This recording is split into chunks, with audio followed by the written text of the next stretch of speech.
A 10-year-old girl, a bomb underneath a crime lord's car. 20 minutes to stop it, and nobody would listen. If you want to know what happens when the most feared man in Chicago owes his life to a child everyone ignored, stay until the end. Hit like, drop a comment with the city you're watching from.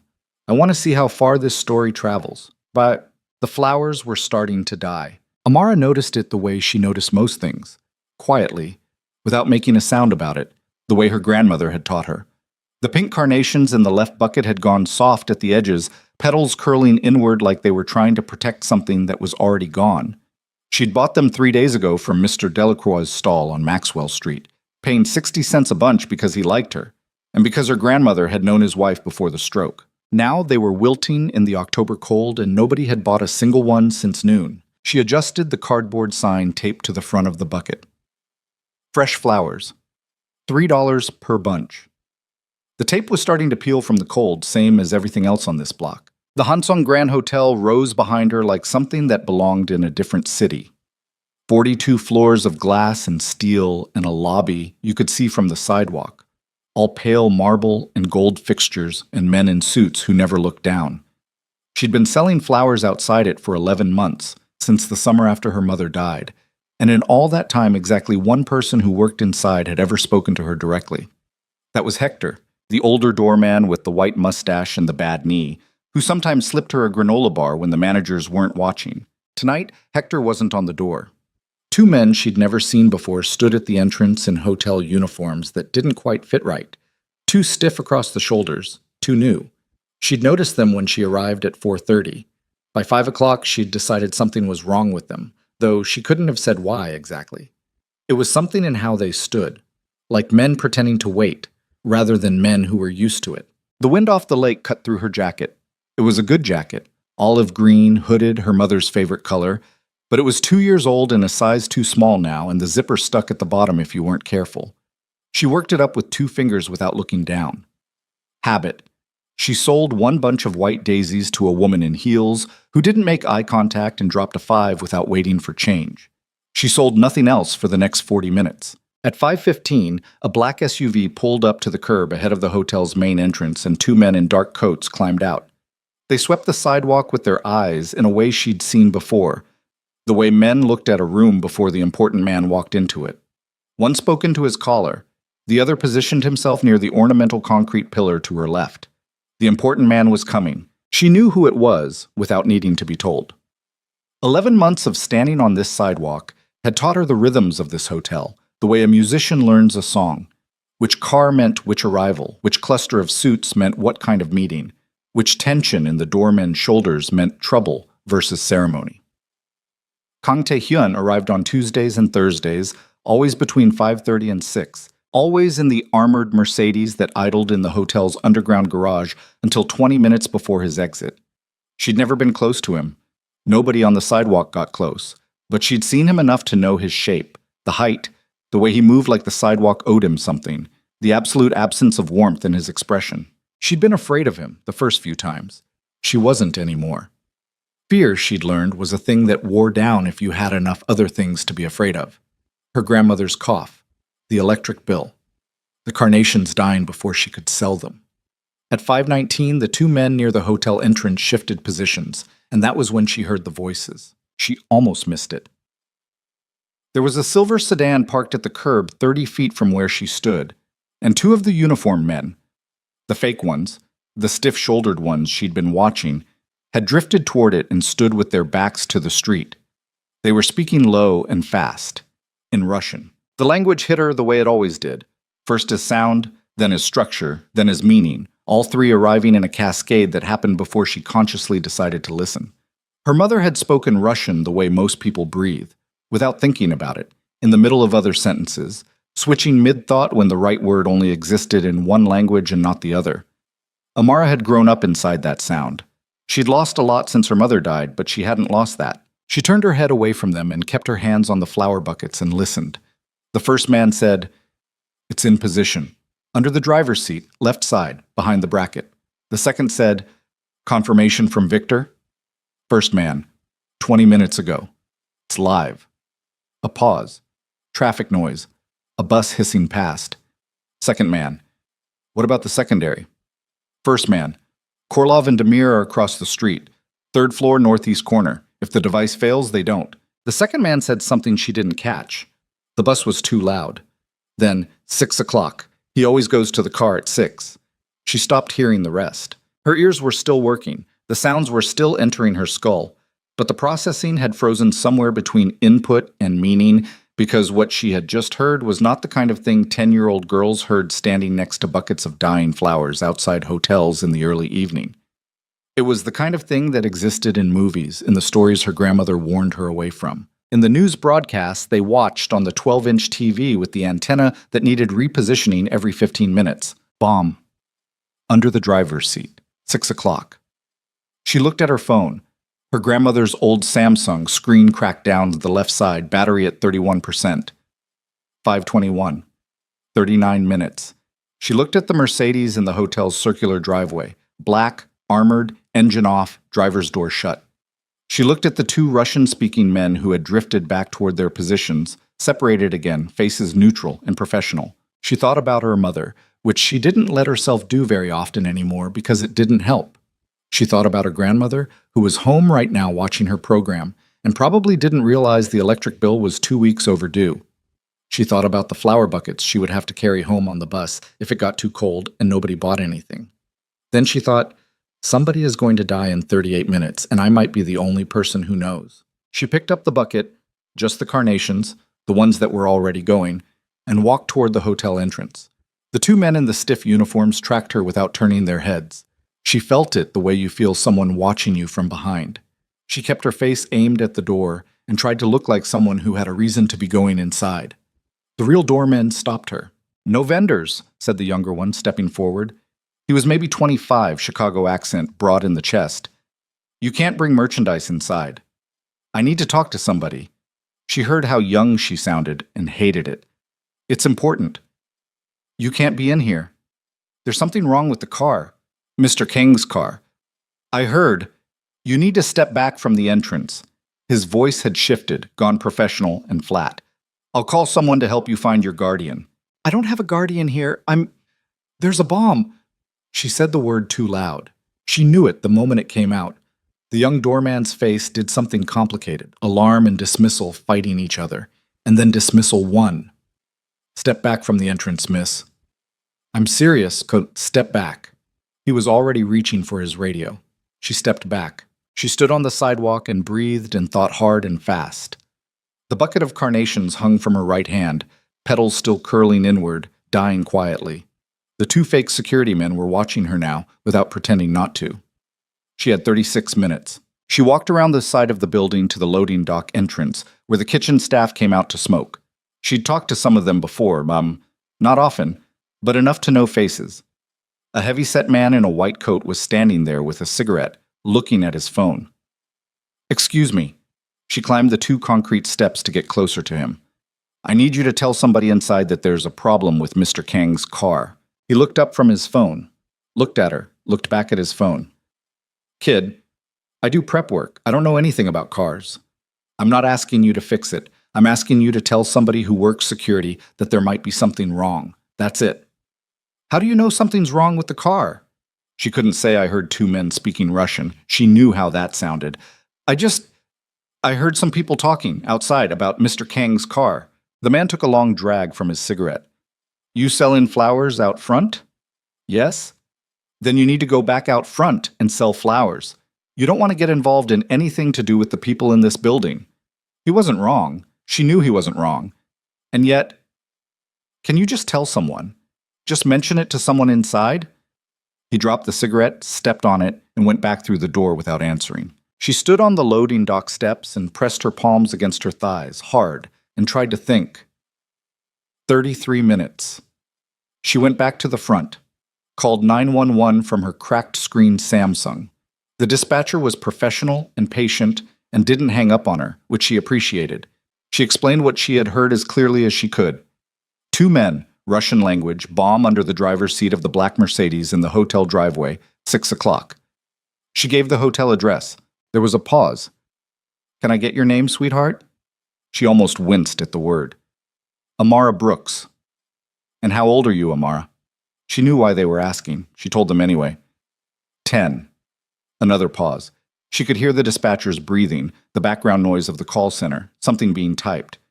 Amara, I'm going to need you to stay on the line. Is there an adult with you? No. I'm going to send someone to check on you, okay? Can you... There isn't time to check on me. There's a bomb in that car. Someone needs to look at the car. We're going to take care of everything, Amara. Can you move away from the hotel entrance? She hung up. She wasn't proud of it. But she knew what we're going to take care of everything meant when it came from someone who was treating her like a lost child rather than a source of information. It meant they would send a patrol unit in 20 minutes to look for a distressed minor, and by the time anyone opened the hood of that Mercedes, Kang Tae-hyun would already be climbing into the back seat. 29 minutes. She walked back to her flower buckets, moved them 6 feet to the left, closer to the hotel driveway, set up as close to the path the car would take as she could without triggering the security men. She sold a bunch of yellow freesias to a couple who were arguing quietly about something and didn't notice her face at all. She sold nothing else. At 5:40, she approached one of Tae-hyun's actual bodyguards, the real ones, who had arrived with the advance team and stationed themselves near the entrance. He was Korean, late 20s, with the kind of stillness that came from practice rather than calm. Sir? She stood directly in front of him. I need to tell you something about Mr. Kang's car. He looked at her the way people looked at things they'd already categorized. Move along. There's a device underneath the driver's seat. I heard 2 men talking about it 20 minutes ago. They said 6 o'clock. That's 20 minutes from now. Something moved across his face. Quick, gone. Who told you that? I heard it. I speak Russian. 2 of the hotel security men, the ones who aren't usually here, the ones in the stiff uniforms, they were talking by the silver sedan. They mentioned Victor. They said there are also 2 men in the building across the street with guns. The bodyguard's eyes moved to the building across the street, just for a second, then back to her. You're a flower seller. Yes. How old are you? She was very tired of that question. Does that change what I'm telling you? He stared at her for a long moment. Then he said, Stay here, and moved away with his phone already at his ear. She stayed. She watched him make the call. Watched his face, which told her nothing. Watched him look at her twice while he spoke. Brief, assessing looks. And then end the call and speak to one of the other men in a low, fast murmur. The other man's eyes went to the Mercedes. She exhaled. Maybe that was it. Maybe that was enough. At 5:52, the hotel doors opened. Not Kang Tae-hyun. A cluster of businessmen in suits, talking over each other about something that sounded like quarterly earnings. They piled into a waiting car and left. The bodyguard who'd spoken to her was no longer near the entrance. She looked at her phone. 8 minutes. The Mercedes was still in the driveway. Still dark, still silent. No bomb technicians, no police. No one had moved it. Something had gone wrong with the message. Or the message hadn't been passed up far enough. Or it had been passed up and dismissed as the noise of a 10-year-old flower seller who'd heard something she hadn't understood. 7 minutes. She thought about walking away. She thought about it in the specific, concrete way you think about things that are genuinely possible. Picking up her buckets, rolling them to the bus stop on Michigan Avenue, going home to her grandmother and the cracked TV screen and the electric bill. Nobody could blame her. She'd tried. She'd called 911. She'd talked to the bodyguard. She'd told the kitchen worker. She had done more than anyone could reasonably expect from a 10-year-old girl standing on a sidewalk in the cold. She picked up the daisies, the freshest ones, the ones that still looked like something, and stood at the edge of the driveway entrance and waited. At 5:57, Kang Tae-hyun came through the hotel doors. She had seen him at a distance before. Up close, he was different, taller than he looked from across the street. Sharper. The suit was dark charcoal and sat on him with the easy precision of something very expensive, and he moved through his own security detail the way water moves around stones, not past them so much as through them, the formation adjusting to him automatically. His face was closed in a way that went beyond professional.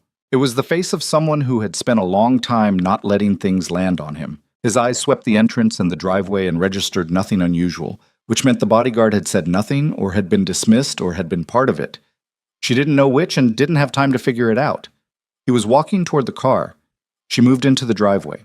2 bodyguards stepped in front of her immediately, a wall of suit and shoulder, and she planted her feet and didn't step back and said, loudly, in the clearest voice she had, Mr. Kang, there's a bomb in your car.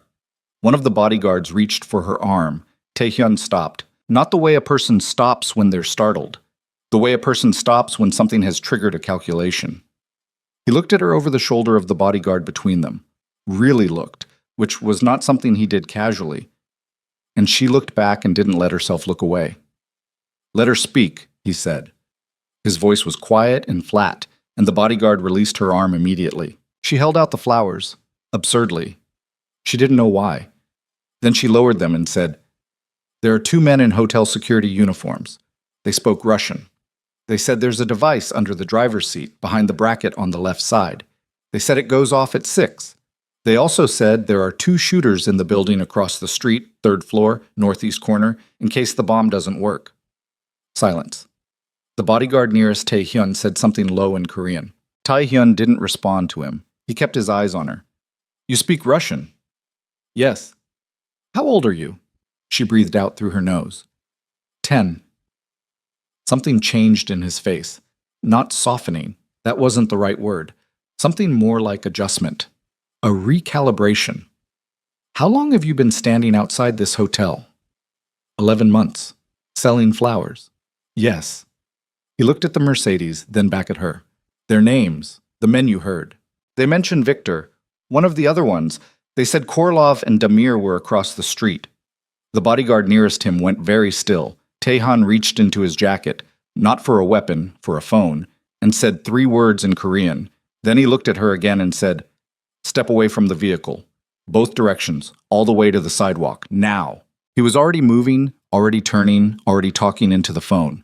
2 of his men moved to the Mercedes and crouched beside it without touching it. More were speaking into collars, voices low and fast. The 2 fake security men near the entrance had already registered the shift, and she could see them. The nearer one's body language had changed, a micro-tension in the shoulders, the beginning of a decision. She had set something in motion. She stood on the sidewalk with her bucket of daisies and watched downtown Chicago begin to come undone.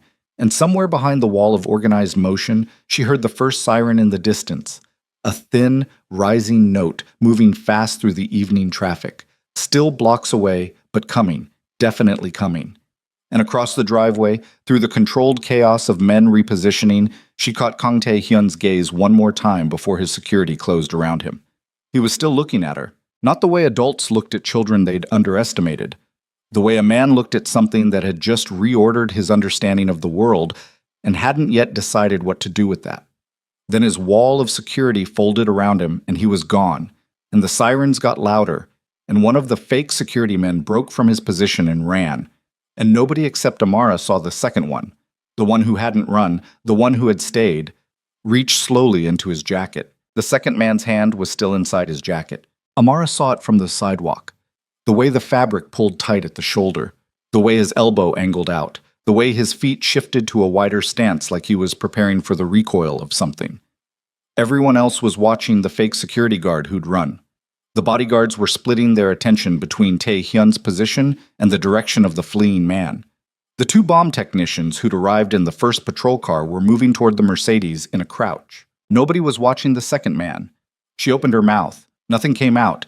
He pulled his hand free of the jacket, and it was a phone, just a phone, a black rectangle that he looked at for half a second before his face went through something she couldn't read, and he shoved it back into his pocket and walked, quickly, not running, toward the alley that ran alongside the hotel's east face. Her breath came out all at once. Her knees were not entirely steady. She set the daisy bucket down on the sidewalk and sat on the concrete curb next to it, because her legs had decided they were done pretending, and she pressed both palms flat against the cold stone and breathed. Around her, downtown Chicago kept going. Sirens louder now, 2 distinct pitches, converging. A patrol car had mounted the curb half a block north, lights strobing blue-white against the hotel's glass face. People on the sidewalk had stopped walking and started filming. A woman in a red coat was asking someone next to her what was happening. A man with a briefcase was backing away from the driveway entrance. Amara sat on the curb and watched the bomb technicians work on the Mercedes and waited for someone to tell her what to do next. Nobody came. She wasn't surprised. After 11 months on this sidewalk, she understood her position in the ecosystem of this hotel with the clarity of long observation. She was furniture. Useful furniture, briefly, but furniture. The machinery of consequence had taken her information and ingested it, and was now running on its own momentum, and the small girl who had provided the initial spark was no longer a required component. She picked up her phone. Battery at 19%. She called her grandmother. 4 rings. 5. Nana, it's me. I'm okay. Pause. No, I'm still outside the hotel. There was something... It doesn't matter. I'm okay. I'll be late. Don't wait up. Another pause. Longer. I know, Nana. I love you too. She hung up and looked at her flowers. The daisies were fine. The carnations were dead. Inside the Hanseong Grand's back security office, a room most guests didn't know existed, behind the fitness center on the second floor, accessible only by a coded door that looked like a service entrance, Kang Tae-hyun stood at a table with 4 men and said nothing for a very long time. The room was small, industrial, fluorescent. It smelled of recycled air and old coffee and the specific kind of tension that gathers in enclosed spaces when powerful men have made errors they haven't yet admitted to.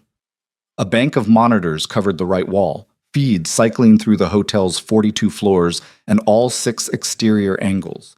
Someone had frozen the feed on the driveway at 5:58. The image showed the Mercedes, the 2 bomb technicians. And in the lower left corner, small and slightly blurred, a girl in an olive jacket sitting on the curb. Tae-hyun looked at it for a long time. Victor, he said finally. Sung-jin, his head of actual security, not the infiltrated outer layer, the actual inner circle. The men who'd been with him since Seoul said, "We don't have him yet." "But you know where he is." A pause. "We have a location. It's not confirmed." Tae-hyun turned from the monitor. "It's confirmed. Victor doesn't go anywhere we don't know about. That's the entire point of Victor." He said the name like something that had gone bad in his mouth. "What about Korlov and Demir?" "3rd floor northeast corner of the building across the street, like she said. Both in custody. One of them had a compound fracture in his wrist by the time the officers reached them. Apparently he decided to contest the arrest." "And the device?" Sung-jin's jaw moved. "Live, military-grade remote detonator 2-stage. If you'd gotten into the car..." He stopped. Finish the sentence. "It would have taken out the car and everything within a 15-foot radius." The other men in the room were very still. Tae-hyun moved to the window, small, frosted, overlooking the service alley, and stood with his back to the room. How long had Victor been planning this? It wasn't a question. Sung-jin answered it anyway. "The device was military surplus from 2 sources we've now traced to a procurement channel that Victor oversaw, which means, minimum, 8 months. 8 months. Victor had sat across from him at that table in the Gold Coast house for 8 months, attending briefings and receiving assignments and eating food from Tae-hyun's kitchen, and for every single one of those months he had been building toward this moment. Tae-hyun turned this knowledge over in his mind, the way you turn a stone that you know has something living under it, not ready to lift it fully but unable to leave it alone. "Who ordered it?" he said. "The Vanek organization? Out of Milwaukee. Victor had been turned, we think, approximately 14 months ago." 14, he said the number quietly. "Yes." "So the contract on the Lyndhurst distribution was also, we're reviewing that now." Tae-hyun said nothing. He stood at the frosted window and looked at the distorted shape of the service alley and did the math of 14 months of poisoned intelligence, and the sum was something he was not prepared to calculate fully in a room with other men watching his face. "The girl," he said. Sung-jin shifted. "Chicago PD wants to take her statement. She's still outside." "I know she's still outside. I can see her on the monitor." He turned. "Who is she?" "We don't find out. Before she leaves the sidewalk, I want to know her name, where she lives, who her family is, and how long she's been standing outside my hotel without anyone noticing she was there." Sung-jin looked at him for a moment. Just a moment. The kind of look that passed between men who had known each other long enough that a glance could carry full sentences. Then, "Yes." The police officer who came to take Amara's statement was young, with a thin beard that looked like he was still deciding whether to commit to it, and he crouched down to her level on the sidewalk in the way adults did when they were trying to seem less threatening and mostly succeeded in seeming patronizing instead. His name was Officer Reyes, and he was not unkind. "Can you walk me through what you heard? In your own words." She had already walked 2 other people through it. She did it again. The Russian words, the position, the timing, the names. She was precise because precision mattered and because her mother had taught her that vague answers were the enemy of being believed. Reyes wrote things down, nodded, looked up. You said Victor. Do you have a last name? No, they just said Victor. The other man said confirmation from Victor. That means Victor was the one who authorized it, not the one planting it. Reyes stopped writing for a second, looked at her, started writing again. How do you know Russian? My mother taught me. Is your mother? She died last year. A beat. I'm sorry. He meant it, she could tell. Is there a parent or guardian we can contact? You said you called your grandmother? She's at home. She has a bad hip. She can't get here. We may need to have her come in for... She doesn't drive and the bus takes 40 minutes. Amara looked at him steadily. I'm telling you everything I heard. I already told 2 of your colleagues. I called 911 at 522. If you want to verify that, my number is... She recited it. Reyes looked at her with an expression she recognized. It was the expression adults got when a child said something that landed outside the frame they'd prepared for. You called before any of the security personnel reacted. Yes. You told the hotel's security.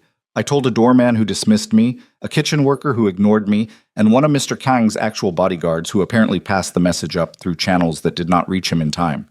That's why I had to approach Mr. Kang directly. Right. Reyes wrote something, stopped, looked at what he'd written like he was reading it for the first time.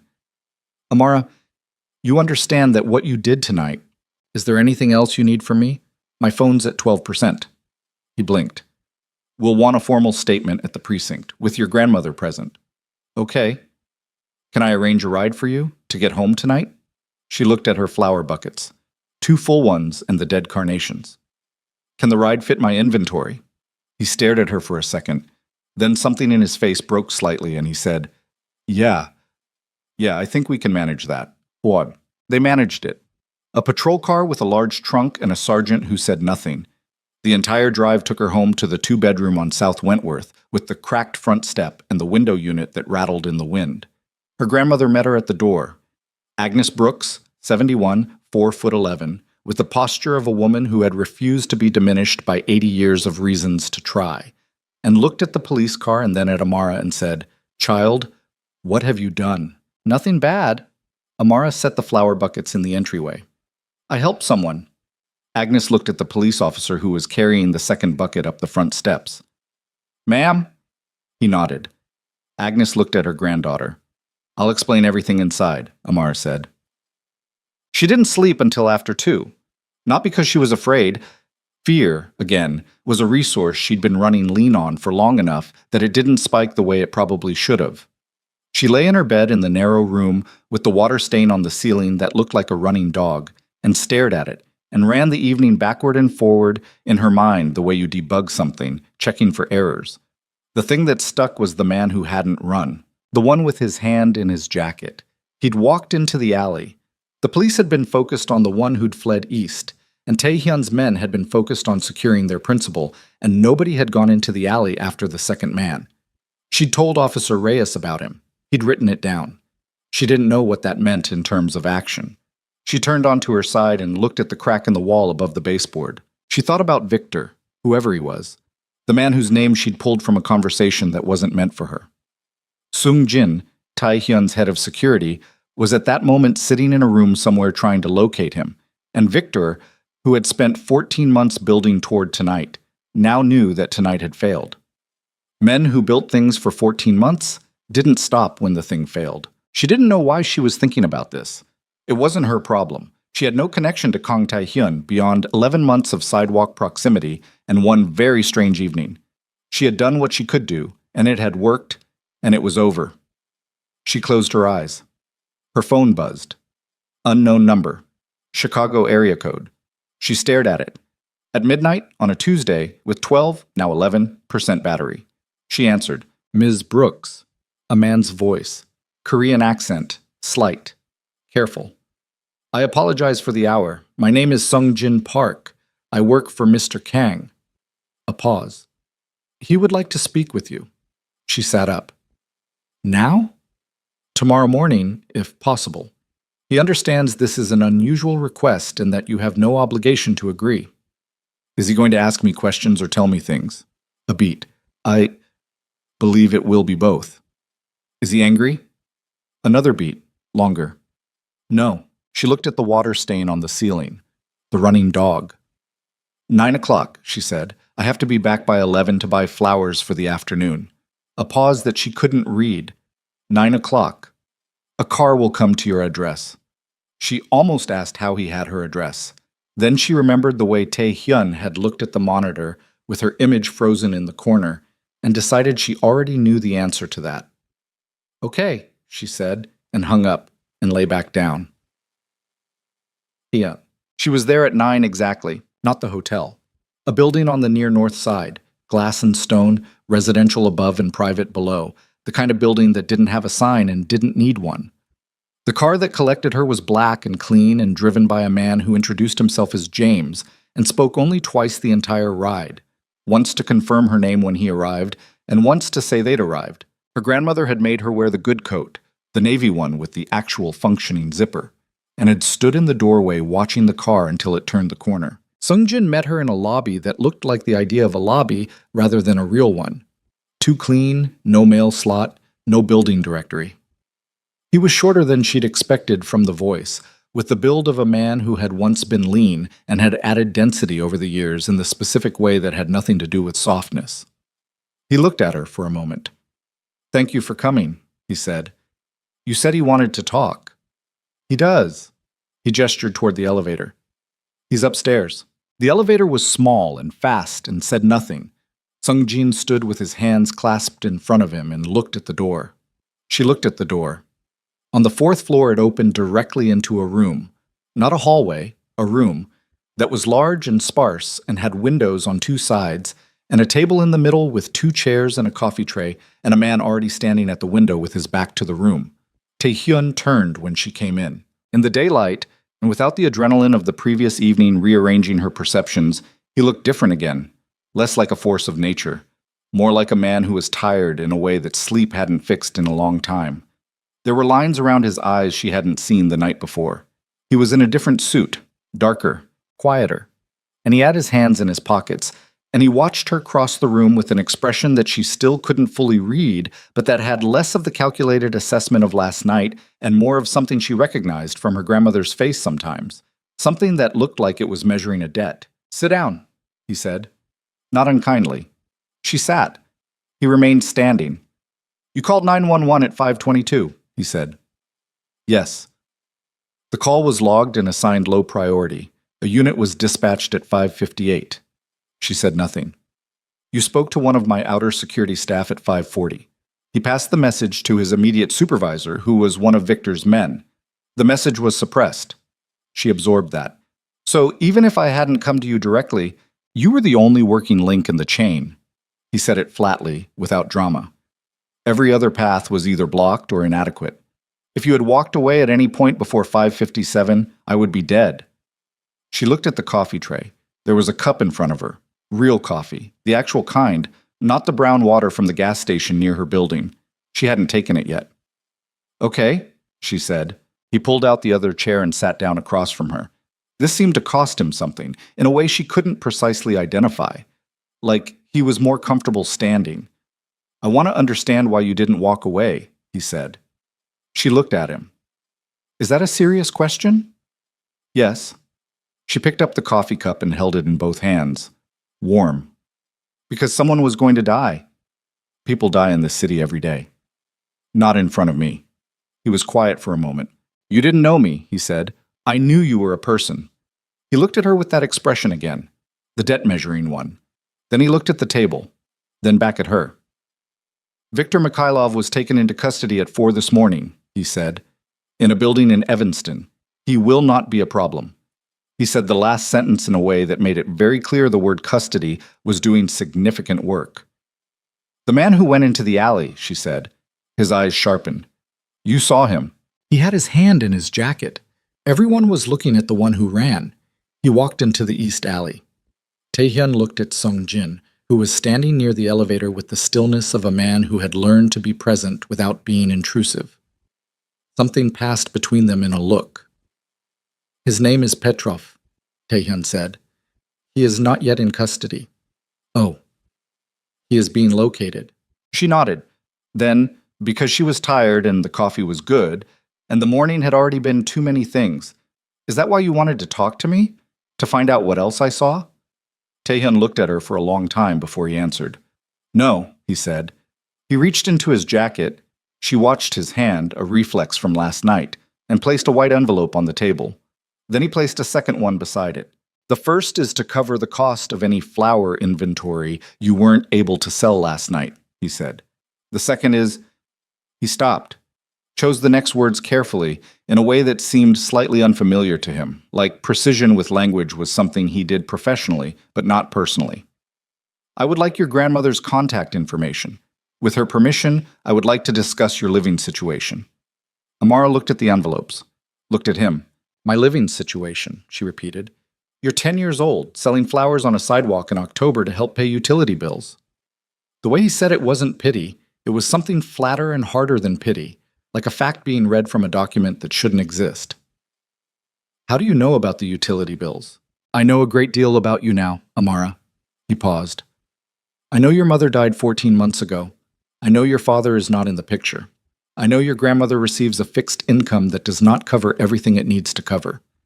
I know you have been on that sidewalk since June of last year, and in that time you have spoken to exactly 9 of my employees, 4 of whom now regret not listening more carefully. She absorbed all of this. The coffee was still warm in her hands. You had people look into my life. Yes. Last night. Yes. She should have been angry. She tried to locate the anger and found something more complicated underneath it. Not gratitude exactly, but something adjacent to it that she didn't have a clean name for. The feeling of being seen by someone who was used to looking past things. My grandmother's name is Agnes, she said. She'll want to meet you before she agrees to anything. That's reasonable. And she'll have questions, a lot of them. She doesn't trust people quickly. Neither do I. Amara looked at him across the table. This man who had spent 14 months with a traitor in his inner circle and had not known it, who had walked past her on a sidewalk for 11 months and had not seen her, who was now sitting across a table from a 10-year-old and conducting himself with a formality that might have been ridiculous in any other context and somehow wasn't, and she thought, he's telling the truth. She didn't know why she was sure. She just was. Okay, she said, I'll give you her number. She was reaching for her cracked screen phone when Sung-jin moved from his position near the elevator and said, very quietly, Sir. Taehyun looked at him. Sung-jin said something in Korean. Taehyun's expression didn't change, but the room changed. The quality of the air changed. His hands, which had been resting on the table, moved to his thighs, and he straightened almost imperceptibly, the way a man straightens when something has just become worse. What is it? Amara said. Neither man answered her immediately. What is it? She said again, and her voice was steadier than she felt. Taehyun looked at her. The debt-measuring look again, but with something new in it now, something that looked almost like an apology, coming from a man who did not apologize. Petrov, he said. She waited. He was not trying to flee last night. Taehyun held her gaze. He was retrieving something from his vehicle. The room was very quiet. They know who you are, he said. They identified you last night. Petrov has been outside your building since 6 this morning. The coffee cup was still warm in her hands. She could feel her pulse in her fingertips. She thought about her grandmother. 4'11", a bad hip. Home alone right now, probably making tea, probably watching her program, with no idea that the man parked outside her building had been sitting there since before the coffee cup hit the table. Not hard. Amara set it down with both hands, carefully. The way you set something down when your hands have started shaking and you don't want anyone to see. But it landed with a sound that was too loud for the quiet room, and the coffee sloshed against the rim, and she pressed her palms flat against the table surface and looked at Taehyun and said, My grandmother is alone. I know. She doesn't know anything about last night. I didn't tell her everything. I know that too. She was already standing. Her chair made a sound against the floor. I need to call her. Right now. I need Sung-jin. Taehyun said the name without raising his voice. Sung-jin was already on his phone, moving toward the window, speaking low and fast in Korean. He held up 2 fingers without turning around. I have 2 men 2 blocks from your building, Taehyun said. They're moving now. 2 blocks is 2 blocks. She heard her own voice. tight, controlled, the voice she used when she was most afraid, which was the opposite of how most people sounded when they were afraid. Her mother had been the same way. Agnes had told her that once. Your mother got quieter the worse things got. I always knew it was serious when she stopped talking. 2 blocks is 3 minutes on foot if they're running. What floor is Petrov on? He's in a vehicle, street level. You said he's been there since 6. It's 9:15. That's 3 hours and 15 minutes he's had to... She stopped. Made herself stop. Running the math wasn't helping. Is he alone? Taehyun looked at Sungjin. Sungjin said something. Taehyun's jaw moved. We don't know yet. She picked up her phone, 11%, the number somehow obscene in its smallness, and called her grandmother. 3 rings, 4. Her thumbnail pressed white against the cracked screen. 5. Amara. Agnes's voice slightly irritated in the way of someone interrupted mid-task. I'm making breakfast. You don't need to... Nana, I need you to listen to me. I need you to go to Mrs. Patterson's apartment right now. A pause. What? Mrs. Patterson on the 2nd floor. Go there now and wait for me to call you back. Don't open the front door of the building for anyone you don't know. Don't stop in the lobby. Amara Jean Brooks, what is going on? Please, Nana. The word came out smaller than she intended. She heard it land and watched Taehyun watch her hear it. Please just go. I'll explain everything. Mrs. Patterson's door, 2nd floor. Go now and call me when you're there. A long pause. Agnes was not a woman who moved on other people's urgency without understanding why, and in any other circumstance Amara would have respected that. Right now, she counted the seconds. I'm going, Agnes said, and hung up. Amara lowered the phone. Her hands had stopped shaking, which was either good or deeply concerning. How do they know who I am? She said. Taehyun had stood at some point without her noticing. He was back at the window looking at the street below. His hands were clasped behind his back.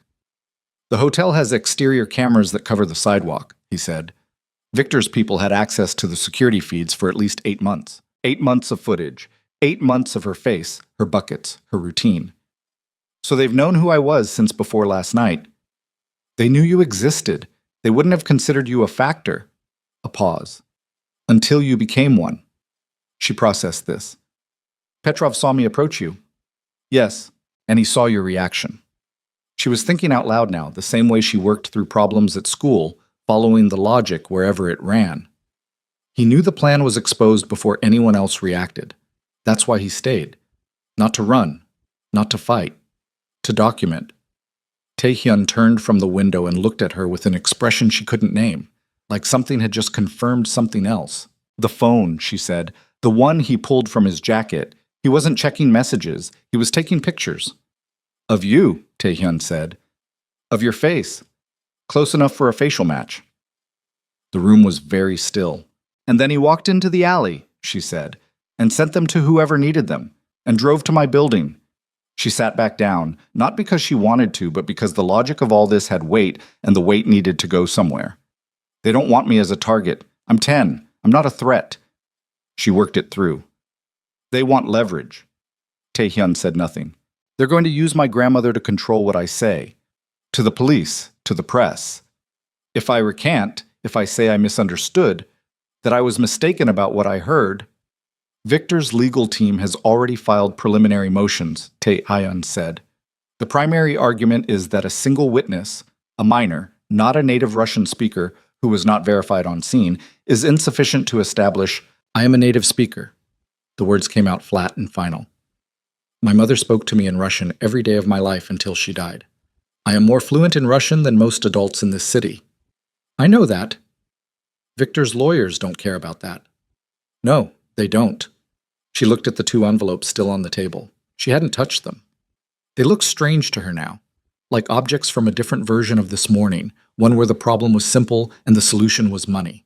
If Petrov does anything to my grandmother, she said, and stopped, and started again. If anything happens to her, nothing will happen to her. Taehyun's voice was different when he said it, not softer, harder. The hardness of a statement rather than a comfort. I have people at your building. You had Victor for 14 months. The silence that followed was total. She hadn't meant it as an attack, or maybe she had, a little. Either way, it was true, and they both knew it. and the knowledge sat between them on the table like a third object beside the two envelopes. Tae-hyun didn't flinch. She'd give him that. He absorbed it the way he seemed to absorb most things, without visible reaction, though something behind his eyes shifted. "Yes," he said. "I did." Her phone buzzed. She answered before the first ring finished. Agnes's voice slightly breathless, slightly annoyed, the annoyance her grandmother used as armor over everything else. "I'm at Dorothy's. She's made me sit down and she's asking questions I can't answer because you haven't told me anything. I'll explain everything soon. Don't leave until I say it's okay." A beat. "Is the hallway quiet?" "It's 9 in the morning. What do you expect?" "Okay. Stay there." She hesitated. "I love you." Agnes was quiet for a second, just a second, the way she got when sentiment arrived without warning. "I know you do," she said. "Now tell me what you've gotten yourself into." "Soon, Nana." She hung up. Sung-jin came back from the window, phone lowered.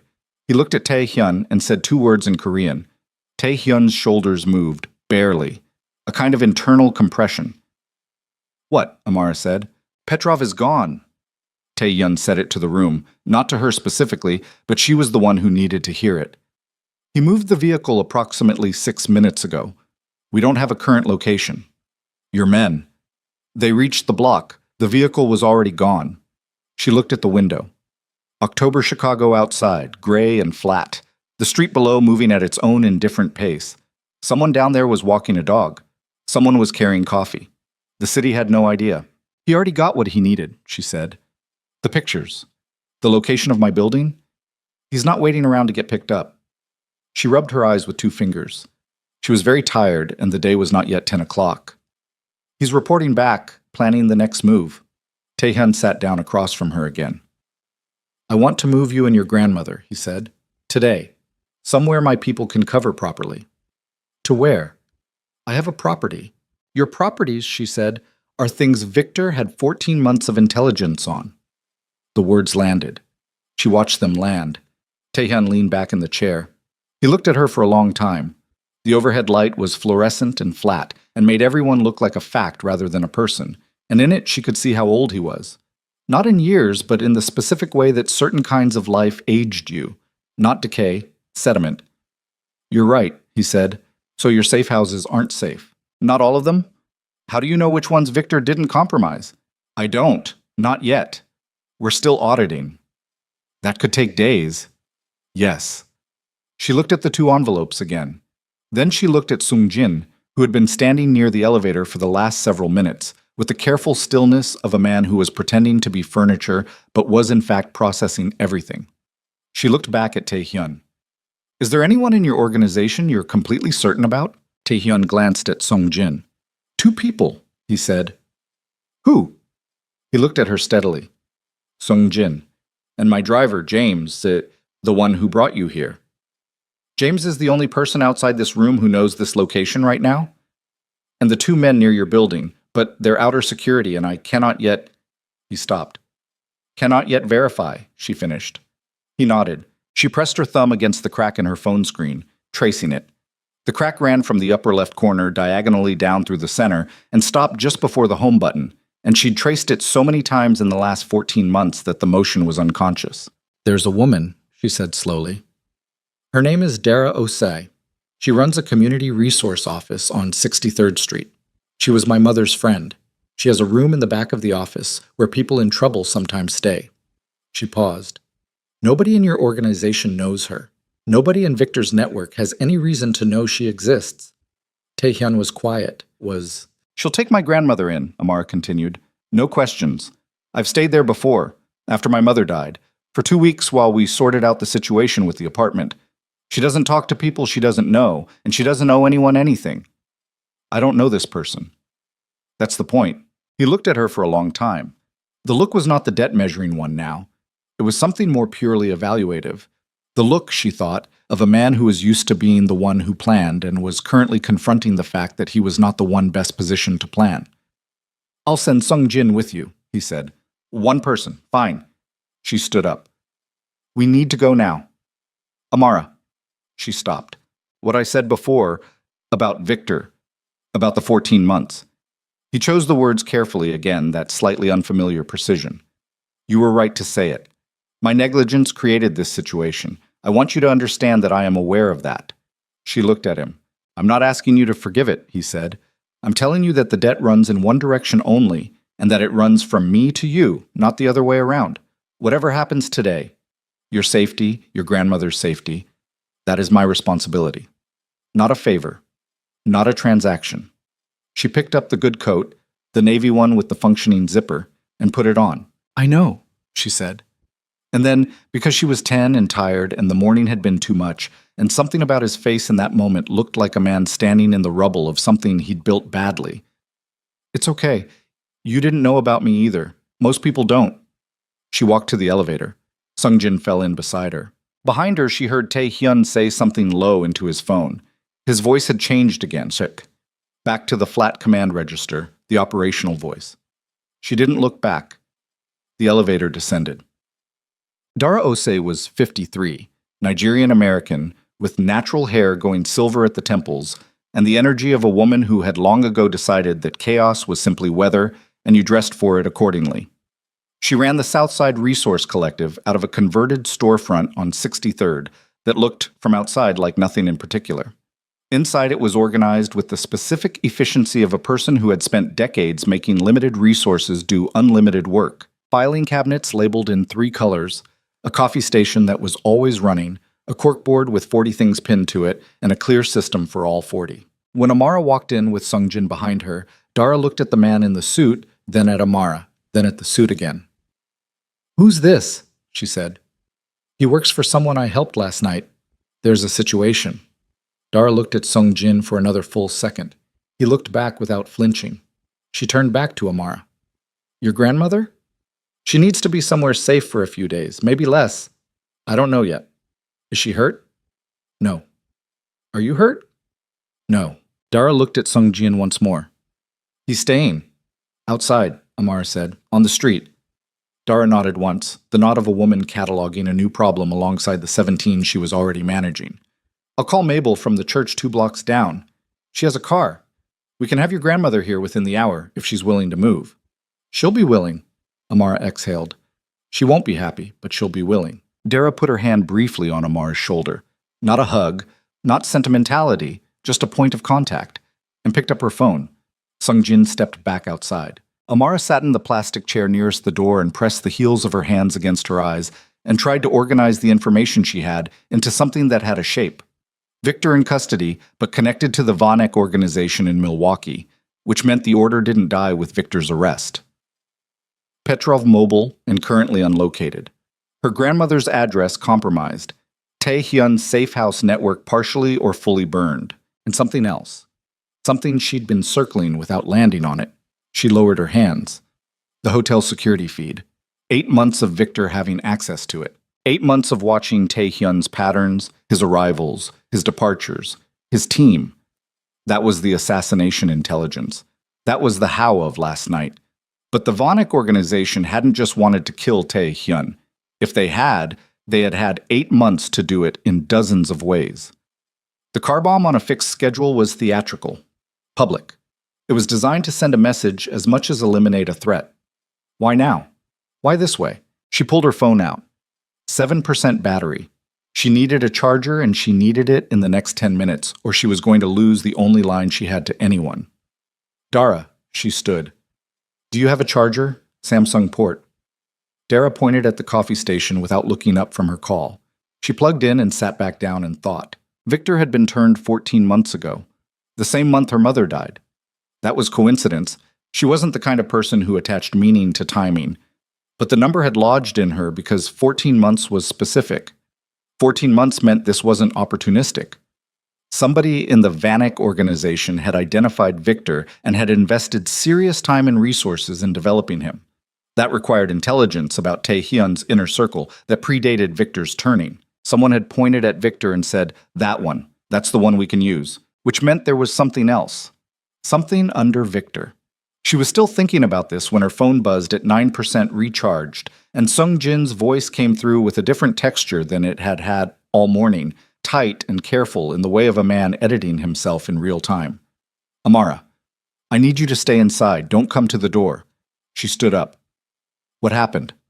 There's a vehicle parked across the street, gray Tahoe. It was not here when we arrived. She looked at Dara, who had ended her call and was watching Amar's face with the focused attention of a woman who had learned to read rooms. Did you call Tae-hyun? Amara said into the phone. I'm trying to reach him. A pause. He's not answering. She felt the floor shift. Not literally. The way it shifted when the thing you thought was solid revealed itself as resting on something else. What do you mean he's not answering? His phone goes to voicemail. I have a secondary number. Also no answer. Sungjin's voice had gone very controlled. Too controlled. I've tried James as well. James? The driver. The one Tae-hyun had said he was certain about. You said there were two people, she said. You and James. Yes. If James isn't answering, I know. A short silence. I know what it means. She pressed her back against the wall beside the door and looked at Dara and at the corkboard with its 40 pinned items and at the gray October light coming through the front window. And she thought about a man named Petrov sitting in a gray Tahoe across the street from a building that nobody in Tae-hyun's organization had known about until she had named it herself, in a room with Tae-hyun and Sung-jin 45 minutes ago. One of them had told. She looked at her phone. Sung-jin's voice was still coming through it, saying her name, but she wasn't hearing it anymore because she was looking at the window and the gray Tahoe that had followed them here through the one person she had trusted with the location, and now she understood, fully and completely, with the specific cold clarity of someone who had just watched a door she thought was open, lock itself from. The door she thought was open had locked itself from the inside. She understood it in the space of 3 seconds, standing against the wall with Sung-jin's voice still coming through the phone and the gray Tahoe sitting across the street like a fact she hadn't wanted to know. Sung-jin had been in the room when she named this place. Sung-jin and Tae-hyun and James. 3 people. Tae-hyun wasn't answering his phone. James wasn't answering his phone. The Tahoe was here. The math was ugly and it only ran one direction. She put the phone back to her ear. Sung-jin, I'm here. Are you still on the sidewalk in front of the building? Yes. Does the driver of the Tahoe know what you look like? A pause. Likely, yes. Then move away from the front. Go around to the east side of the building. There's an alley. It connects to 62nd Street. Wait there. Amara, I should be... You're a visible target on an open sidewalk. Move. She kept her voice flat. I'll come to you. She hung up before he could argue. Dara was already standing, arms crossed, watching her with the level focus of a woman who had seen enough of the world to know when a situation had changed categories. How many exits? Amara said. Front door, back door, through the storage room, and a fire door on the north side that sticks but opens. Dara said it without hesitation, like she'd cataloged the building's geometry a long time ago for exactly this kind of morning. The back door opens to the alley. Is there anyone else in the building? My assistant Marcus comes in at 10. It's 9:42. Call him. Tell him to stay away today. Dara was already dialing. Amara looked at the front window. The Tahoe hadn't moved. She could see the silhouette of at least one person inside, but the October glare off the glass made detail impossible. She counted what she knew, Petrov, who had photographed her last night and driven to her building this morning. At least one vehicle. Sung-jin outside but compromised in position. Tae-hyun and James unreachable. She thought about Sung-jin. She had been about to classify him as the leak, the arithmetic pointing directly at him, but arithmetic could be constructed. If someone had wanted to frame Sung-jin, feeding the Tahoe's location timing to make it look like his call had guided them here, they could have done it. Petrov had known her face since last night. He had known the building on Wentworth by 6 this morning. If he'd had a shadow team, if they had been following the car that brought her to the north side building. Not because Sung-jin told them, but because they were already on her. She pressed her thumb against the crack in her phone screen. It was possible. She didn't know. She moved to the back of the office. The storage room smelled of cardboard and toner and old paper, and the back door had a deadbolt and a chain, and she undid both quietly and cracked it 2 inches and looked at the alley. Empty. Morning light, gray and flat, a dumpster, the back wall of the building across. No vehicles. No silhouettes. She texted Sung-jin, East Alley, come to the back. His reply came in 11 seconds, moving. She watched the door. 40 seconds later, she heard footsteps. One set, measured, not running.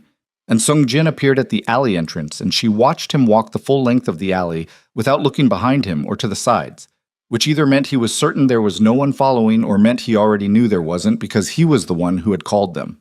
She couldn't decide. She opened the door. He stepped inside. His face was professionally neutral, but his breathing was elevated. Not much, just enough that she could see his chest moving faster than normal.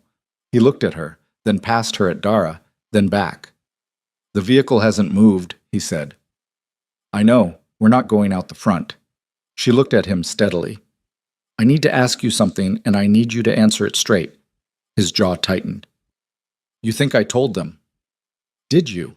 The storage room was very small, and the single overhead bulb made everything look like an interrogation, and she held his gaze without blinking. He held hers. "No," he said. "Taehyun isn't answering." "I know." "James isn't answering." "I know that too." "Those are the only two people you said he trusted completely." "Yes." Something moved across Sung Jin's face that was not professional neutrality, something older and heavier than that. "James has worked for Taehyun for 9 years.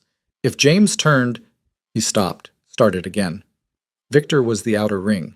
If the Vanek organization had someone deeper than Victor— "James is his driver," Amara said. "James knows every location, every route, every address." The word James sat in the room like a stone that had been dropped. Sung Jin took out his phone. His hands were steady. He pulled up something and turned the screen toward her.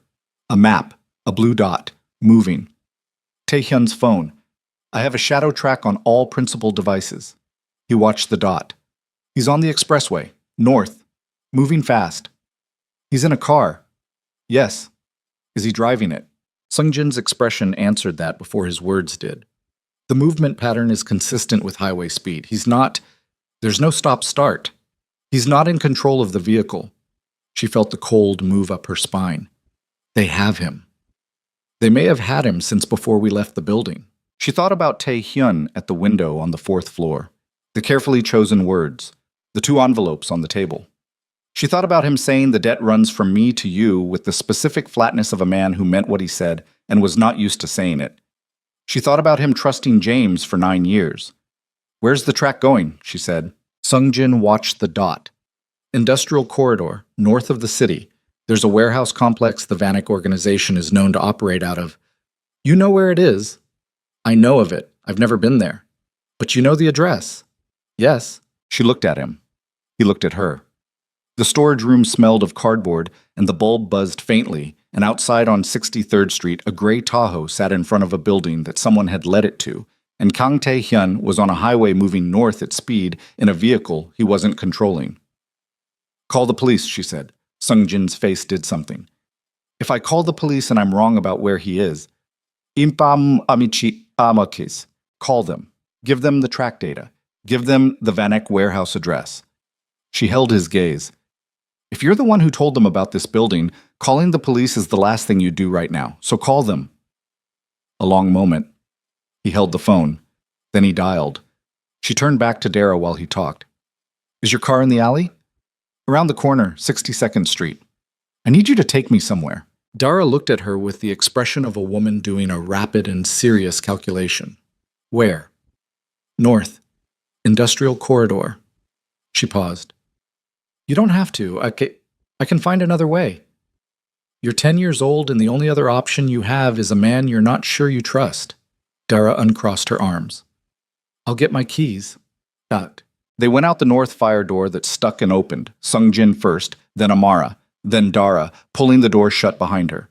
The Tahoe was on the south-facing street, and the north exit put them in a different alley entirely, and they moved fast and low the 20 yards to 62nd Street, and Dara's 10-year-old Civic that was gray and unremarkable and smelled of dry erase markers. Sung Jin sat in the front. Amara sat in the back. Dara drove without being told twice about anything. Sung Jin had the phone tracker on the dashboard, the blue dot still moving north, slowing now. "He stopped," he said, "or close to it. The dot's decelerating." "How far?" 22 minutes if we push it." Dara pushed it. The city thinned as they moved north. Fewer storefronts, more chain link, more flat gray industrial sprawl. The buildings got lower and wider and the spaces between them grew. Amara watched it pass through the window and tried to keep her thinking clean and sequential because the alternative was a kind of spiraling that wouldn't help anyone. Taehyun was being moved. Victor was in custody but connected to Vanek, and Vanek's people were operational without him. They had Taehyun, and they had known exactly where to take him, which meant James, 9 years, the most trusted, had given them the network geography they needed to operate in his city without getting lost. She thought about the car bomb last night, theatrical, public, designed to send a message. If the car bomb had succeeded, the message was, Kang Tae-hyun is gone. His organization is open. If the car bomb failed, and they had always known it might fail, which is why Korlov and Demir were across the street, which is why Petrov stayed behind instead of running, then the backup plan had been in place for 14 months, too. The car bomb was the opening move. The real plan was capture. They didn't want him dead. Or not just dead. They wanted something from him first. She said it aloud. They want information. Sung-jin half-turned in the front seat. If they wanted him dead, they had 8 months of his schedule, she said. They could have done it 100 different ways. The car bomb was visible, loud. It was designed to either kill him publicly or fail, force him into motion, get him moving and vulnerable and trusting the wrong person. She pressed her palm against the window glass. Cold. James is the one who moves him. James is the one who drove him away from the building this morning after we left. Into a controlled vehicle, Sung-jin said quietly. Yes. She watched the industrial landscape move past. What do they want from him? What does Vanek need badly enough to build a 14-month operation for? Sung-jin was quiet for a moment, then, access codes. Taehyun controls 7 financial transit channels in the Midwest corridor. Legitimate front companies, but they process other things underneath. If Vanek got those codes, they could absorb his entire network infrastructure without firing another shot. And if he gives them the codes, his organization dissolves from the inside. His people, his assets, his operations, all of it rerouted to Vanek, without a fight. She stared at the dot on the screen. It had stopped. He won't give them the codes, she said. No, Sung-jin agreed. He won't. The silence that followed had a specific weight to it. Then they'll hurt him until they have another option, she said. Dara's hands tightened on the wheel. She said nothing. She drove. The warehouse complex appeared on the right side of the expressway exit.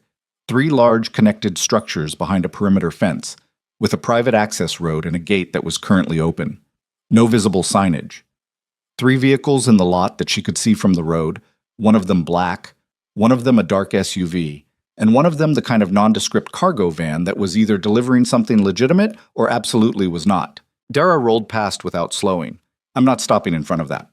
No, keep going, 2 blocks north. She pulled over on a residential street that had wandered into the industrial zone the way streets sometimes did. 3 houses between 2 warehouses, looking confused about their own existence. Dara killed the engine. Police are 8 minutes out, Sung-jin said, looking at his phone. They took the track data. They're treating it as a credible threat. 8 minutes. Yes. She looked at the warehouse through the rear window. 2 blocks. The fence was chain link, 8 feet, topped with wire but not electrified as far as she could see.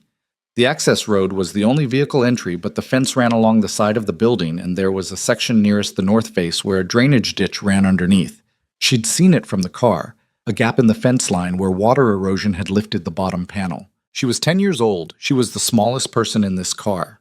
She was, in terms of the threat she presented to any adult male in that facility, functionally invisible. This was the only advantage she had, and she was going to use it. She already had her hand on the door. Amara, Sung-jin's voice. I'm not going inside. I just need to see. You're not leaving this car. In this. She looked at him. He looked at her. 2 blocks away, in a building behind chain link and wire, a man who had looked at her across a table and said the debt runs from me to you was in a room with people who needed something from him and would not ask for it gently. He came to your sidewalk every week, Sung-jin said. Not a persuasion, a fact, delivered quietly. For 3 years before you started working there. He built that hotel. He never once looked at you. I know. He looked at you last night. I know that too. She held his gaze. 8 minutes, she said. The police are 8 minutes out. Someone needs to confirm he's in there so the police don't arrive at an empty building with bad coordinates and lose 12 minutes recalibrating. She kept her voice level. I'm small. I'm quiet. I know what a drainage ditch looks like from a car window. And I have 7 years of following my mother through the south side at night when the building's lights were out. She paused. You have an injured principal, an unknown number of hostiles, and a fence you can't scale quietly. I have none of those problems. Sungjin looked at her for a long moment. You go to the fence line, he said. You look. You do not cross the fence. You do not make a sound.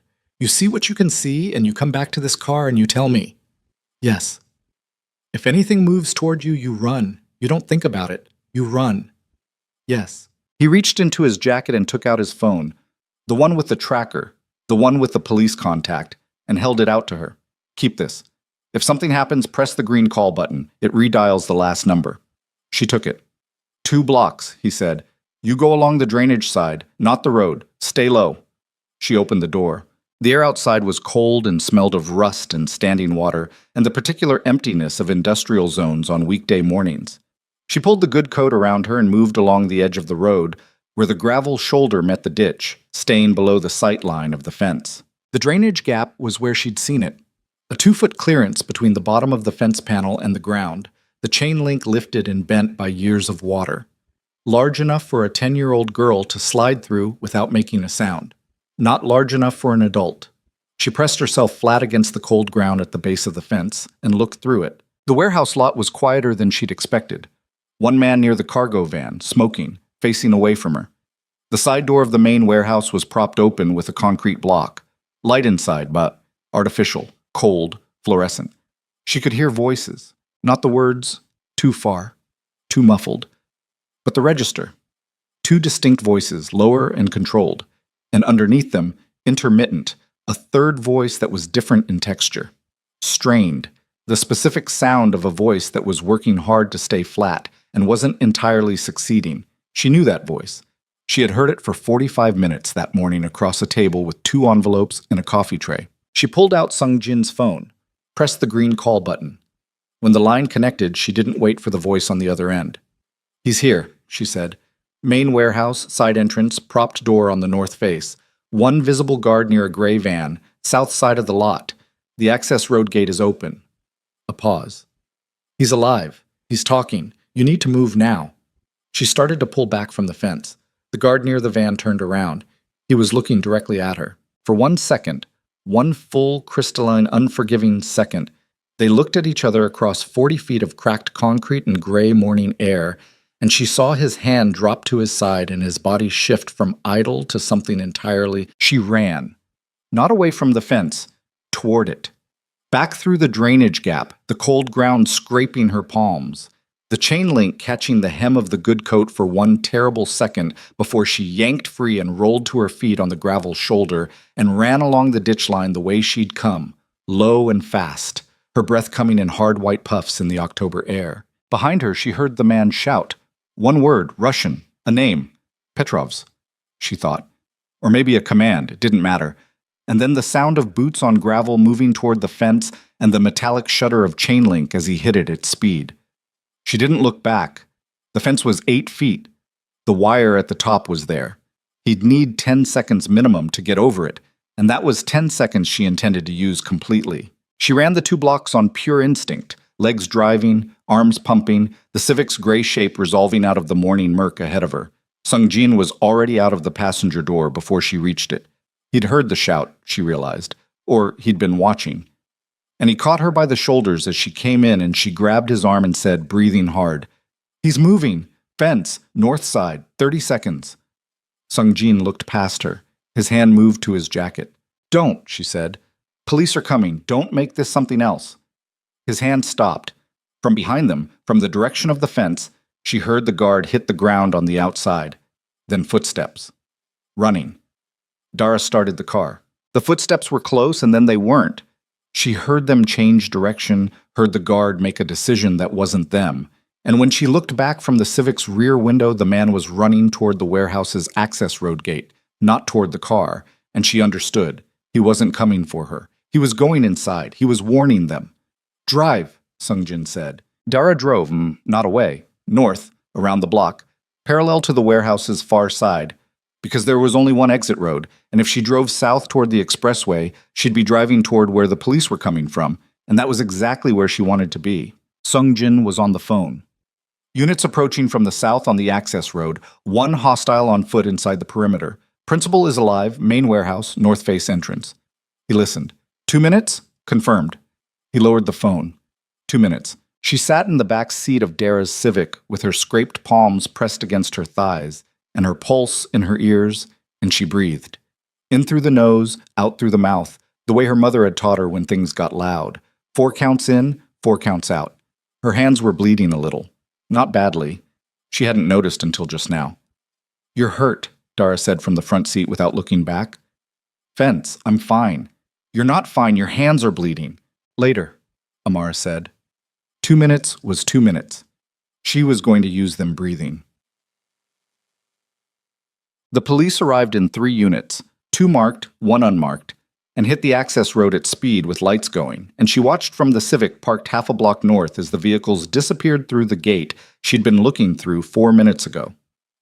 Sung Jin was on the phone with someone, tracking the blue dot that had stopped moving, confirming the location to the responding units. For 11 minutes, she sat in the backseat of Dara's Civic and watched the fence line and breathed and said nothing.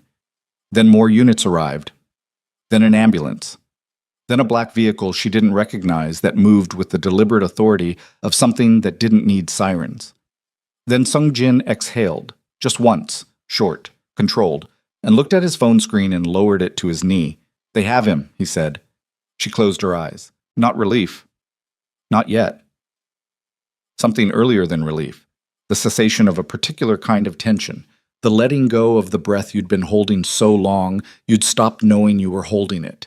She sat with it for a moment, just sat with it, the cold in the car and Dara's hands on the wheel, and the distant sound of more sirens converging on a warehouse 2 blocks away. "Is he hurt?" she said. "They're assessing." A pause. He was conscious when they reached him. She opened her eyes. "James," she said. Sung Jin's jaw moved. "In custody. He was on site." A pause that had a lot of weight in it. He'd been with Taehyun for 9 years. She thought about Taehyun saying 2 people with the certainty of a man who had checked his math. She thought about how certainty was not the same as correctness, and how the gap between the two was where most damage happened. "Is there anything left to do right now," she said, "that I need to be here for?" Sung Jin looked at her. "Because my grandmother is at Dara's office and she's been sitting in a back room since 8:30, and she has a bad hip, and she doesn't know what's happening, and she's been very patient." She kept her voice even. "I'd like to go back to her." Sung Jin looked at her for another moment.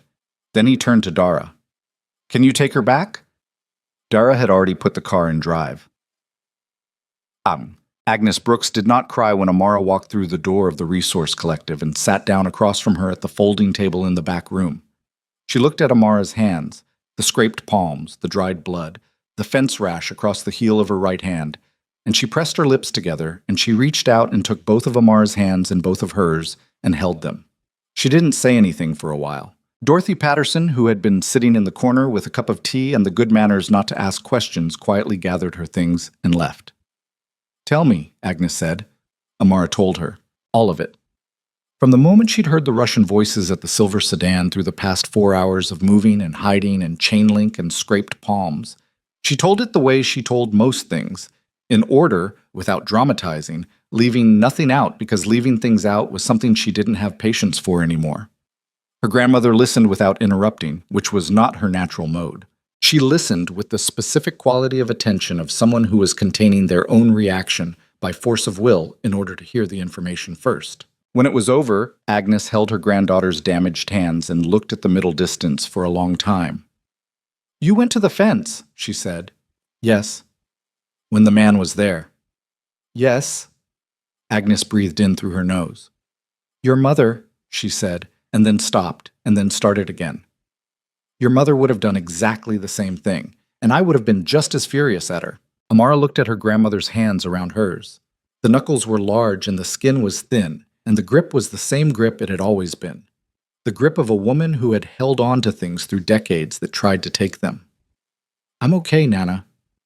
"I know you're okay. I can see you're okay." Agnes pressed her lips together again. That's not the point.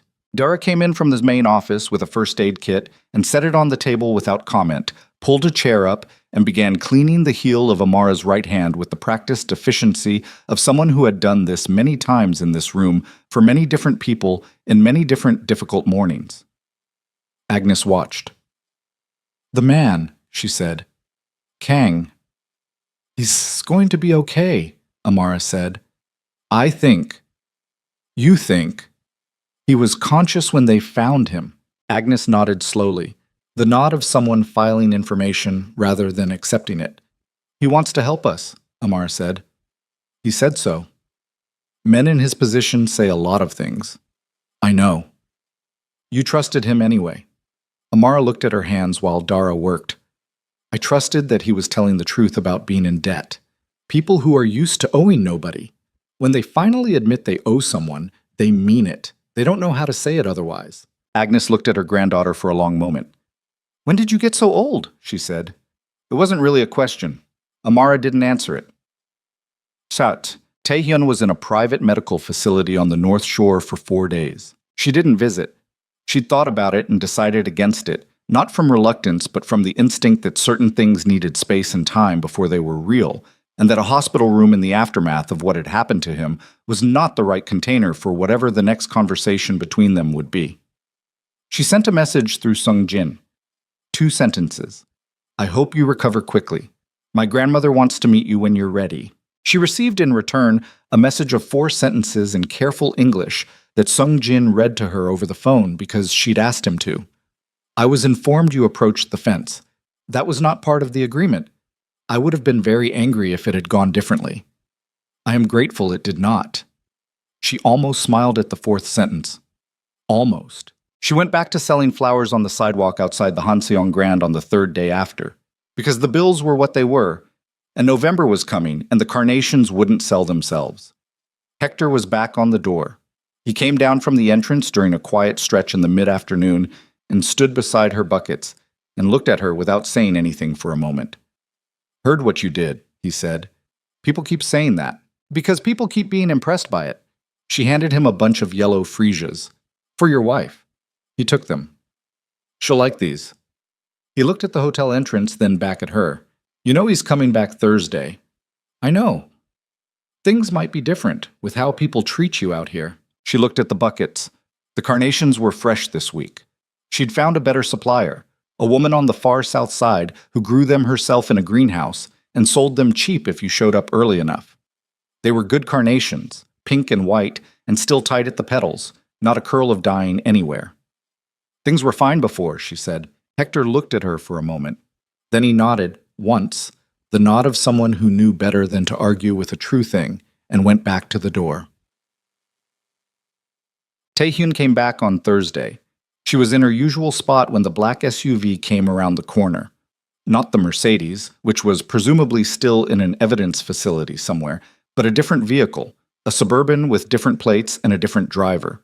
2 men swept the entrance. One of them was a face she recognized from the inner security detail. The other she didn't know. Both of them were careful in a new way, a way that had learned something. He came through the hotel doors at 5:47, a little slower than usual. The left side of his walk was slightly different.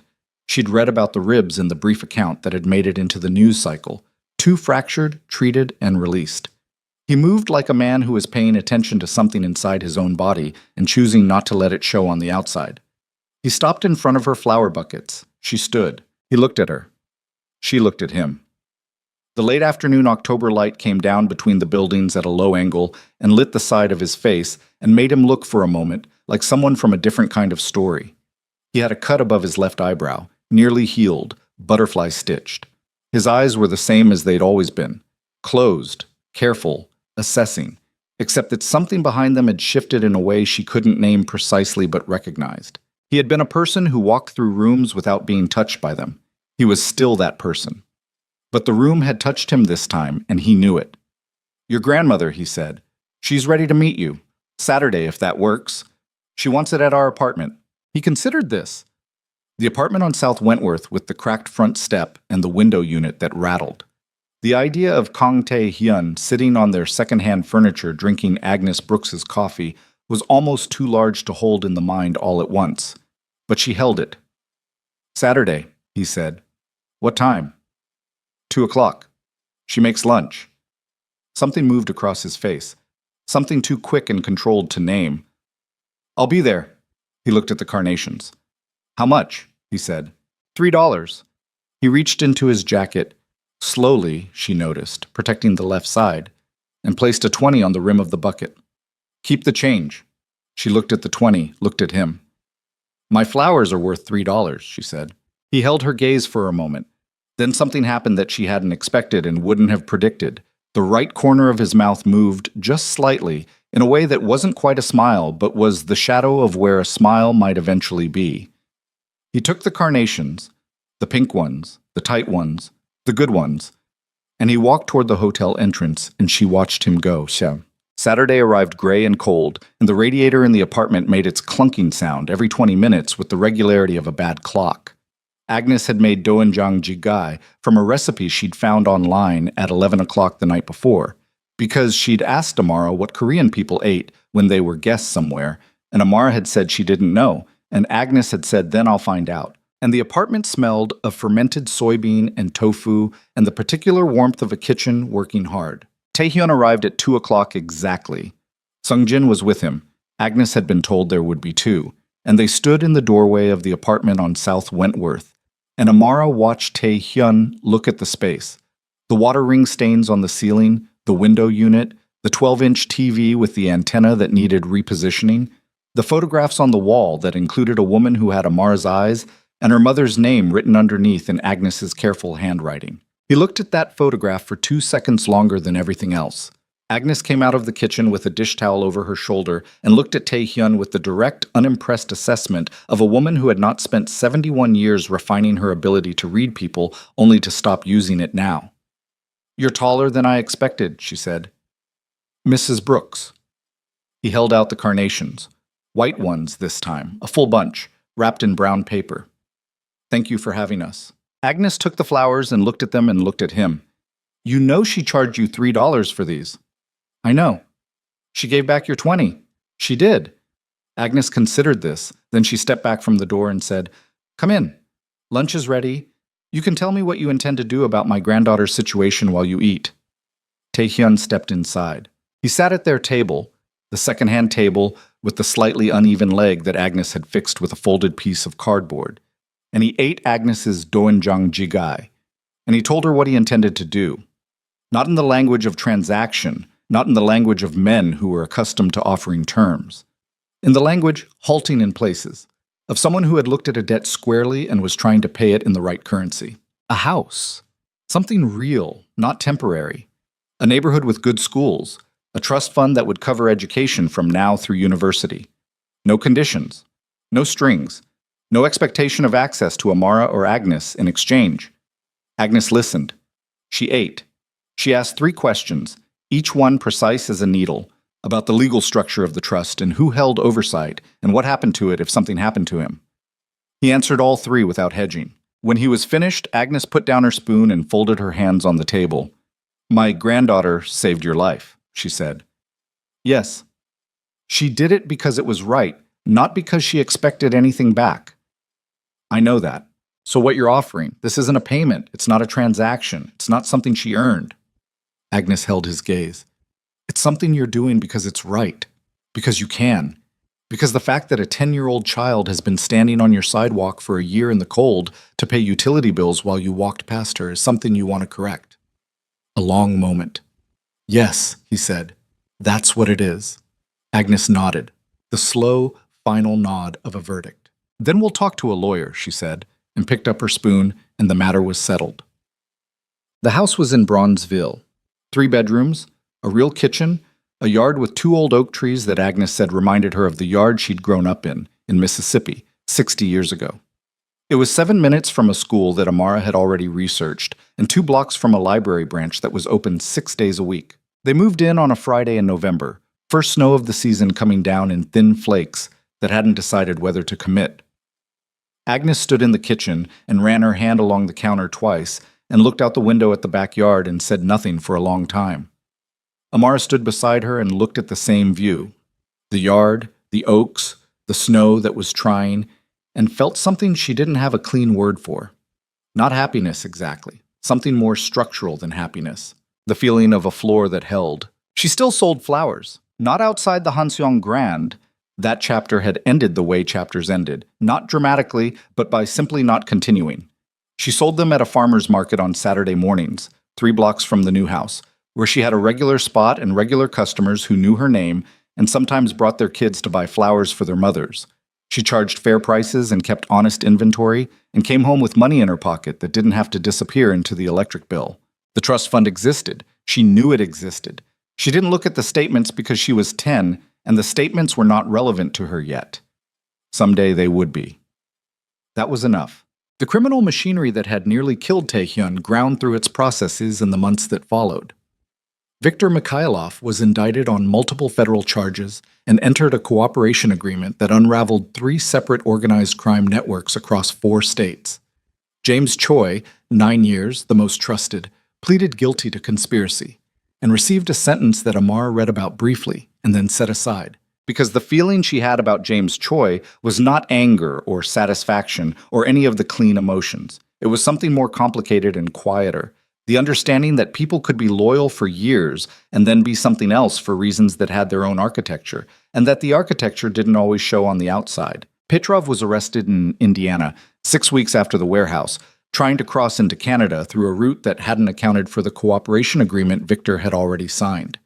He did not look like a dangerous man in the photograph the news used. He looked tired. Most dangerous things did, eventually. The Vanek organization's operations in the Midwest corridor were disrupted so thoroughly that the disruption made the Tribune in 3 separate stories across 2 months. Taehyun's name appeared in none of them. That was by design, and Amara understood it to be so without needing it explained. She saw him 6 times in the 4 months after the warehouse. Once at the lawyer's office when the trust documentation was finalized. Once when he came to see the Bronzeville house before they moved in. He walked through it once, said nothing, and left. And she understood that this was his way of seeing something through rather than an intrusion. Once at a school fundraiser that he attended because she'd mentioned the school in passing in one conversation, and he had written it down somewhere in the way that he did things, quietly and completely. Twice at the farmer's market, where he appeared without announcement and bought flowers, she charged him the same as anyone else, and he paid the right amount without commenting on it. The 6th time was in February. She was in the backyard on a Sunday afternoon, jacket on, working on homework at the outdoor table that Agnes had found at a garage sale and refinished herself. The math was calculus adjacent, a gifted program her new school had placed her in after a single assessment, and she was working through a problem that had a good shape to it, the kind of problem that rewarded patience. She heard the back gate. Taehyun came through it the way he came through most spaces, taking inventory before committing, and stopped when he saw her at the table. He looked at the homework, looked at her. "You're outside in February," he said. "I like the cold." She put down her pencil. "Sungjin lets you walk around alone now?" "Sungjin is in the car." "That's not alone." The right corner of his mouth moved again. "A little more than last time." "No, I suppose not." He stood at the edge of the yard near the oak trees with his hands in the pockets of his coat and looked at the yard. She looked at him looking at it. He had changed in ways she was still cataloging.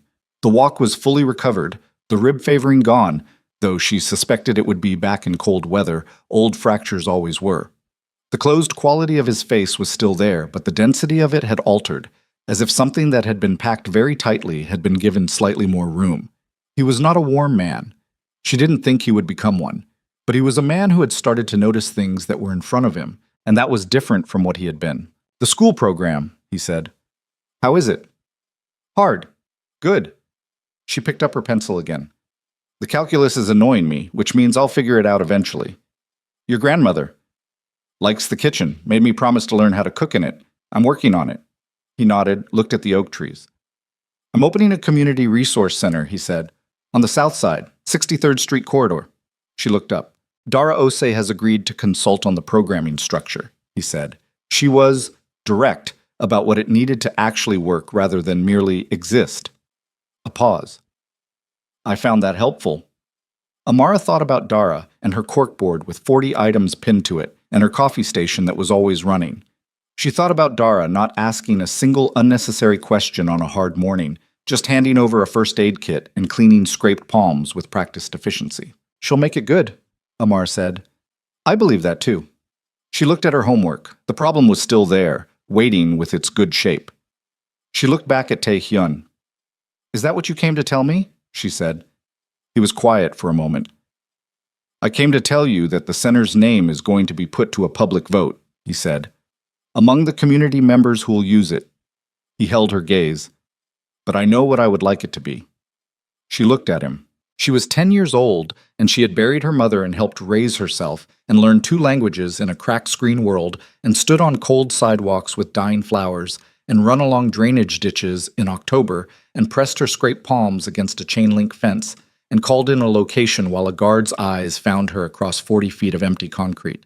She had not done any of it to be remembered. She had done it because someone was going to die, and she was the only person who knew, and walking away from that had never been a real option. Not for her, not in the body she lived in, not with the mother she'd had and the grandmother who was in the kitchen right now, probably reorganizing the spice shelf for the 3rd time because she was happy, and happiness made her industrious. "That's your decision," she said. "Not mine." Tae-hyun looked at her for a moment, the full, unguarded look that had first appeared on a hotel driveway in October, when a girl with a bucket of flowers had said words that reordered his world. And then he looked at the yard, at the oak trees, at the February sky that was white and flat and full of something not yet ready to come down. "Yes," he said. "I know." He stayed another 20 minutes. They talked about the calculus problem because she showed it to him to see if he'd engage with it, and he did. Not by solving it, but by asking the right question about it, the kind of question that made the shape of the problem clearer, which was more useful than a solution anyway. When he left, she listened to the back gate close. She picked up her pencil. The problem had a different shape now. Better. More solvable. She bent over the page and worked. Inside, Agnes was singing something low and wordless in the kitchen, the way she sang when she was content without wanting to announce it. The radiator knocked its patient knock. One of the oak trees moved in the February wind, its bare branches crossing and separating, in the yard of a house that was theirs. Amara worked. The answer, when it came, was clean.